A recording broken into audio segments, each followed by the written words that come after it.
हे all, बच्चों की demand और जरूरत को देखते हुए मेरे पास कुछ स्पेयर वीडियोस थे जिससे हम लोगों ने बढ़िया सी प्लेलिस्ट बनाई है। I hope you all like it. दोस्तों, ये तो बस कॉन्सेप्ट वीडियोस है। If you really want to learn more, we have exclusively updated university wise curated courses, PYQ inclusive, just for you, tailor made. So download the app now, link in description. Thank you.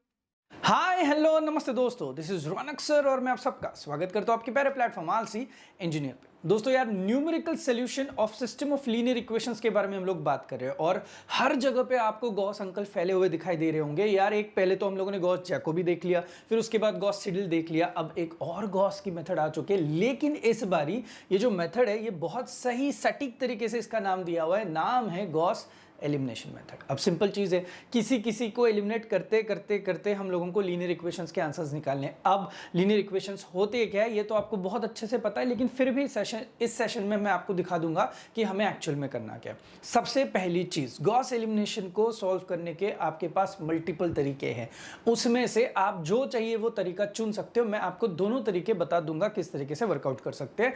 मुझे जो personally अच्छा लगता है वो method है bye matrices. अब आप पूछोगे सर दूसरी मेथड क्या है, पहले मैट्रिसेस से या फिर आप उसको दूसरी मेथड में सॉल्व कर सकते हो जहां पे इक्वेशन मोड से आप लोग साइमल्टेनियस इक्वेशन से सॉल्व कर सकते हो।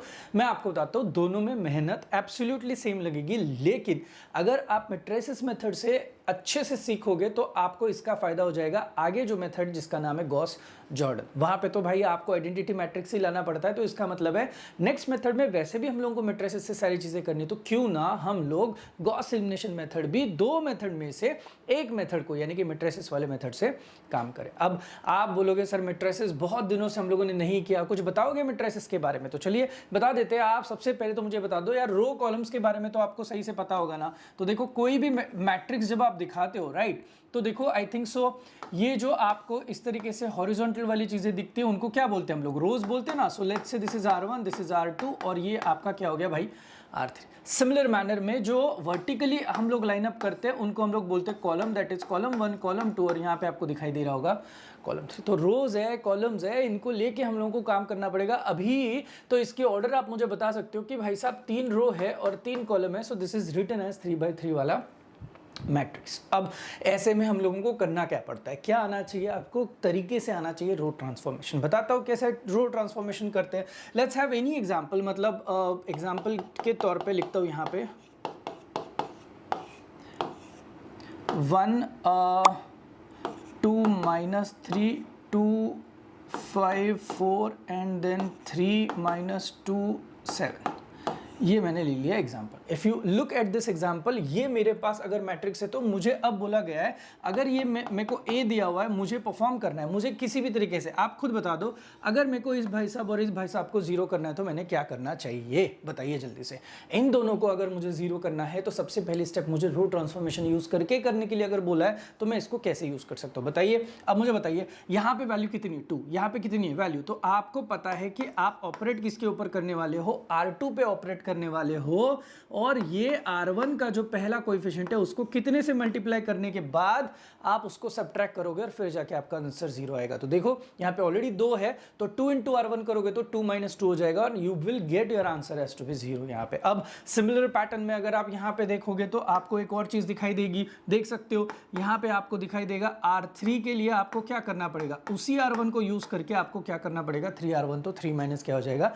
3 आपका 0 हो जाएगा। आप बोलोगे सर ये दो 0 होते हुए अगर ये लोग चेंज हुए, तो भाई होने दो ना, वही तो हम लोगों को करना है, हम लोगों को चेंजेस करते करते करते ही आगे बढ़ना है। अब इसके साथ मुझे बताइए यहाँ पे जब आप कैलकुलेशंस करोगे तो आपका आंसर क्या आना चाहिए? होपफुली यू नो इट, किस तरीके से वर्कआउट होता है। आप रफ वर्क भी यार तरीके से कर सकते हो। 0 आया, 0 आया, ये तो ठीक है। अब देखो 5 और 2 into R1 मतलब 5 - 4 1 हो जाएगा, 4 और यहाँ पे हो जाएगा +6 हो जाएगा, तो ये टोटल कितना हो जाएगा? 10 हो जाएगा। उसके बाद R3 के लिए देखो -2 एंड -6 हो जाएगा, -2 - 6 आपका हो जाएगा -8 और यहाँ पे 7 हो जाएगा। 7 + 9 आप करोगे, राइट, 7 + 9 तो आपका हो जाएगा अराउंड 16 के आसपास। तो कुछ इस तरीके से आपको यहाँ से आंसर्स मिलना शुरू हो जाएंगे। अब मुझे बता दो कि ये अगर हम लोगों ने कैलकुलेट करा, राइट, इसके बाद अगर मैं आपको पूछूं, रो ट्रांसफॉर्मेशन धीरे धीरे समझ में आ रहा है कि नहीं? अगर मैं आपको पूछूं कि भाई साहब अब मुझे इसको जीरो करके दो, तो मुझे बताइए आप इसको जीरो करने के लिए कैसे क्या यूज करोगे, प्रोवाइडेड दैट ये जीरो करते हुए ये दो लोग डिस्टर्ब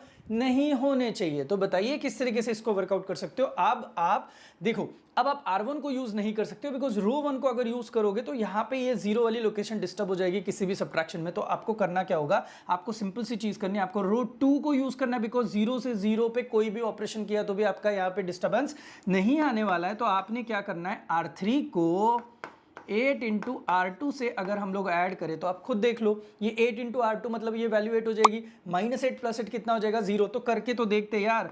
अब बताइए आपका आंसर क्या आएगा, 1 आएगा, 2 आएगा, -3 आएगा, करेक्ट, 0 आएगा, 1 आएगा, 10 आएगा, और उसके बाद यहाँ पे 0, यहाँ पे 0, और देखो 16 तो ऑलरेडी था, और 10 से हम लोग यहाँ पे 8 को मल्टीप्लाई करें तो मेरा आंसर आएगा यहाँ पे अराउंड 96 के आसपास। कुछ इस तरीके से मैंने यहाँ पे कैलकुलेशंस करे। तो होपफुली ऐसे जब समझ आएंगे तो आपको समझ में आएगा कि यहाँ पे इसको किस तरीके से सॉल्व किया जाता है। ये बेसिक मैंने बस बता दिया कि किस तरीके से आपका मैट्रिसेस वर्कआउट होता है। अब इसके साथ साथ एक और चीज़ मैं आपको बताना चाहता हूँ, होपफुली आपको ये भी चीज़ समझ में आनी चाहिए थी कि अगर मेरे पास एक और एग्जाम्पल,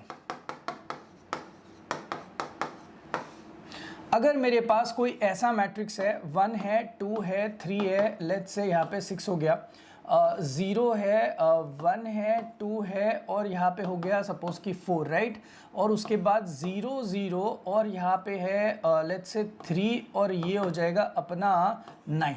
ऐसा अगर कुछ मुझे दिया हुआ है, राइट। अब आप पूछोगे सर ये ऐसे डिस्प्ले क्यों कर रहे हो, मैं बताता हूँ थोड़ी देर में। फिलहाल तो अगर ऐसे कुछ आपको सेटअप दिया गया होगा तो what you have to always remember that कि यहाँ पे इसको हम लोग क्या यूज कर सकते हैं, यहाँ पे बैकवर्ड सब्स्टिट्यूशन यूज कर सकते हैं और आंसर्स निकाल सकते हैं। कैसे सर, बताता हूँ। बैकवर्ड सब्स्टिट्यूशन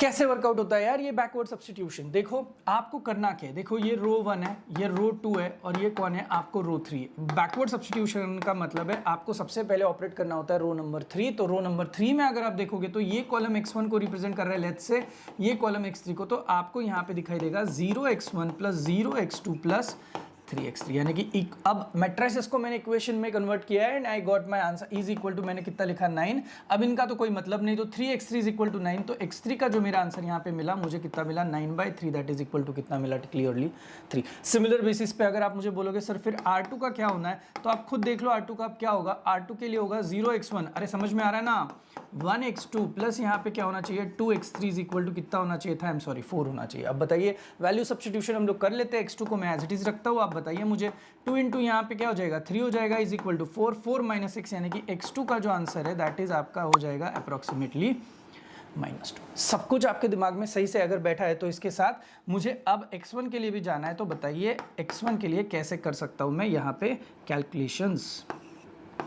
सॉरी, ये x1 जो जाएगा वो कुछ इस हिसाब से जाएगा, 1x1 + 2x2 + 3x3 is equal to कितना हो जाएगा 6 हो जाएगा। होपफुली यहाँ तक हम लोग बिल्कुल सही है। बताइए अब x1 को एज इट इज़ रखता हूँ, +2 इंटू x2 को अपन ने यहाँ पे -2 सब्स्टिट्यूट किया, 3 इंटू x3 को 3 3 और यहाँ पे किया 6। बताइए ओवरऑल आंसर अगर मैं निकालूँ तो x1 -4 + 9 हो जाएगा, इज इक्वल टू 6 हो जाएगा, +5 5 उधर पे चला गया, तो x1 का आंसर जो है that is equal to approximately. कुछ इस तरीके से आप बैकवर्ड सब्स्टिट्यूशंस को यूज कर सकते हो। और इसी के साथ साथ एक और छोटी सी कॉन्सेप्ट जो मुझे आपको यहीं पे बतानी है, that is known to be as, एक कॉन्सेप्ट होती है जिसको कहते हैं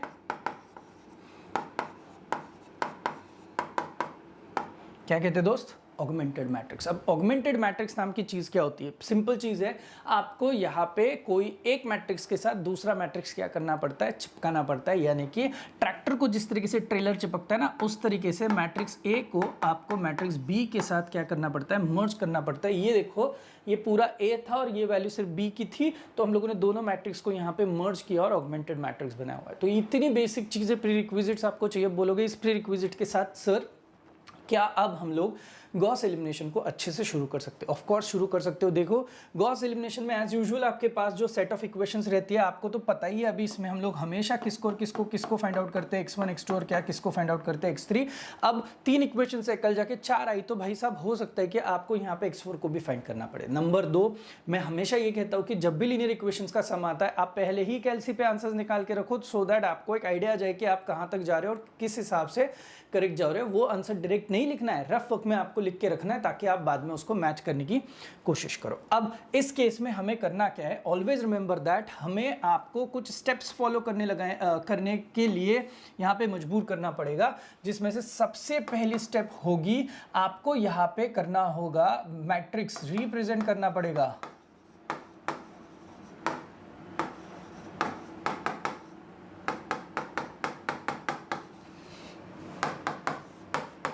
देखो क्या लिखा है, ax is equal to b वाले फॉर्मेट में आपको आपके मैट्रिक्स को रिप्रेजेंट करना है। बताता हूं ना, अगर ऐसी मेरी इक्वेशन है तो यहाँ पे क्या हो जाएगा, a11 a12 a13 a21 a22 a23 a31 a32 और a33 ये हो जाएगा A मैट्रिक्स। उसके साथ यहाँ पे x1 x2 x3 जो चिपकेंगे वो रहेंगे आपका x वाला मैट्रिक्स, और B वाला मैट्रिक्स यहाँ पे मिल जाएगा एज इफ B1 B2 और क्या हो जाएगा B3। तो इस तरीके से आपको स्टेप नंबर 1 करनी है। उसके बाद आपको लिखना है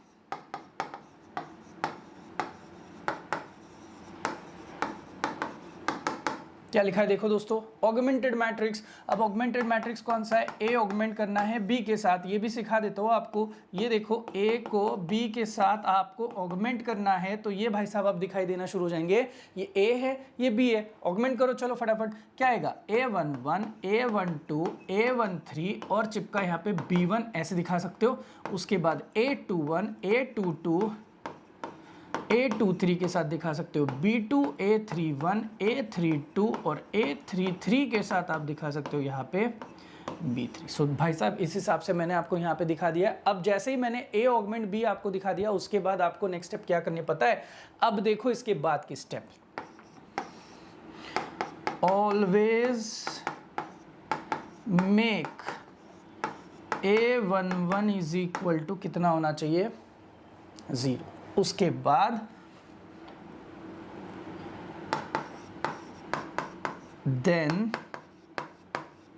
make a21 is equal to a31 is equal to क्या करना पड़ेगा, 0। उसके बाद then make a22 is equal to 1 and then make a32 is equal to कितना हो जाएगा आपका, 0। सो अब इसके बाद अगर आप देखोगे for lower triangular, sorry for ये अपर ट्रायंगुलर बन जाएगा ना, आई एम सो सॉरी। ये देखो यहाँ पे जो हम लोगों ने मैट्रिक्स बनाया था, ये जो मैट्रिक्स बना है अल्टीमेटली मेहनत करने के बाद, ये देखो अपर ट्रायंगुलर मैट्रिक्स बना हुआ है। तो मैं इसको डायरेक्टली बता दूं, इतने स्टेप्स होने के बाद वो ऑटोमेटिकली अपर ट्रायंगुलर ही बन जाएगा। तो आप यहाँ पे बोल सकते हो for upper triangular matrix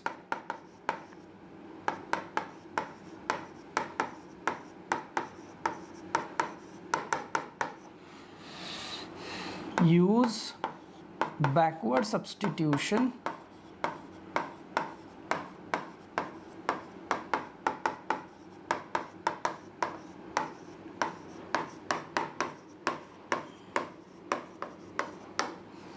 and get answers. अब एक और सवाल, सर इसको गॉस एलिमिनेशन मेथड ही क्यों कहा जाता है, तो मैं बताता हूँ। यहाँ पे हम लोग क्या करते हैं, इस a11 को 1 करने के बाद ये जो बचे हुए 2 एलिमेंट्स हैं उनको 0 करते हैं, यानी कि धीरे धीरे हम लोग क्या करते हैं, a31 a32 भाई साहब को जब 0 करेंगे तो हम लोग इसको एलिमिनेट करके सिर्फ और सिर्फ मैदान में किसको रख रहे हैं, x3 को, x3 के एलिमेंट को रख रहे हैं। तो धीरे धीरे x3 का एलिमेंट, x2 का एलिमेंट, इस तरीके से ये कम ज़्यादा होते हुए रहेगा और आपको ये गॉस एलिमिनेशन की मेथड इस तरीके से सही से पता होनी चाहिए। अब इस इतने सारे स्टेप्स करने के बाद समझ तो मैं लूंगा ही लूंगा, लेकिन उसी के साथ साथ मैं आपको एक छोटा सा सवाल ये पूछूंगा कि भाई साहब इसमें कोई और कॉन्सेप्ट है क्या जो हमें पता होनी चाहिए। तो मैं आपको बता देता हूं कि यहाँ पे आपको एक सवाल पूछा जाता है, एक कॉन्सेप्ट पूछी जाती है जिसको बोलते हैं partial पिवोटिंग।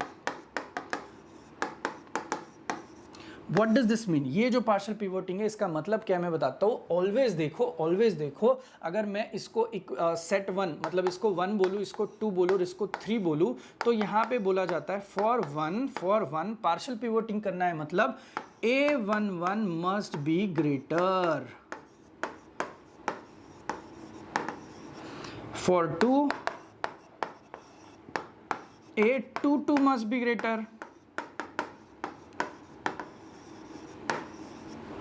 for 3 A33 must be greater। अब इस केस में जहाँ पे आप लोग काम कर रहे हो सम के हिसाब से, तो आपको एक चीज़ समझ में आनी चाहिए कि आपको अगर बोला है कि गो फॉर पार्शियल पिवोटिंग, तब आप पार्शियल पिवोटिंग के लिए जा सकते हैं, लेकिन अगर बोला नहीं है तो फिलहाल के लिए गॉस एलिमिनेशन में आप पार्शियल पिवोटिंग नहीं करोगे। जैसे इक्वेशन आ रही है उस हिसाब से इसको सॉल्व करने की कोशिश करोगे। होपफुली जितना मैंने बताया अब तक आपको समझ में आ गया। मैं कंसिडर कर रहा हूँ कि आपको अच्छे से समझ में आया और अच्छे से प्रैक्टिस आप कर रहे हो। दोस्तों बहुत सारा प्यार आपने ऑलरेडी दिया हुआ, इसी तरीके से आपका प्यार मेरे साथ बनाए रखिएगा। मिलते हैं नेक्स्ट सेशन के लिए, तब तक के लिए थैंक यू सो मच।